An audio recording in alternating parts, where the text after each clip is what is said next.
I remember how my dad would tell audiences years ago, "I don't mind not being president. I just mind that someone else is."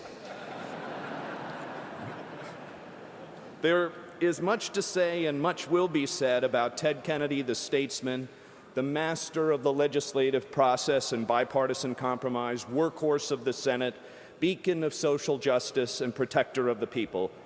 There's also much to be said and much will be said about my father, the man, the storyteller, the lover of costume parties, a practical joker, the accomplished painter.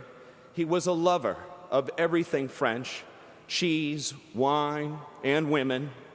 He was a mountain climber, navigator, skipper, tactician, airplane pilot, rodeo rider, ski jumper, dog lover, and all-around adventurer. Our family vacations left us all injured and exhausted. When I was 12 years old, I was diagnosed with bone cancer, and a few months after I lost my leg, there was a heavy snowfall over my childhood home outside of Washington, D.C., and my father went to the garage to get the old flexible flyer and asked me if I wanted to go sledding down the steep driveway. And I was trying to get used to my new artificial leg, and the hill was covered with ice and snow, and it wasn't easy for me to walk. And the hill was very slick. And as I struggled to walk, I slipped and I fell on the ice, and I started to cry. And I said, I can't do this. I said, I'll never be able to climb up that hill. And he lifted me up in his strong, gentle arms and said something I will never forget. He said, "I know you can do it. There is nothing that you can't do.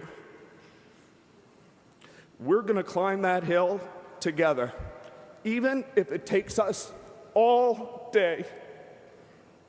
I saw a lot of his political philosophy in those sailboat races. One thing I noticed was that on the boat, as in this country, there was a role for everybody, a place for everybody to contribute. Second, in the race, as in life, it didn't matter how strong the forces against you were, so long as you kept driving forward. Now it's time for you to rest in peace. May your spirit live forever in our hearts, and as you challenged us so many times before, may your dream for a better, more just America never die. I love you, Dad, and you will always live in my heart forever.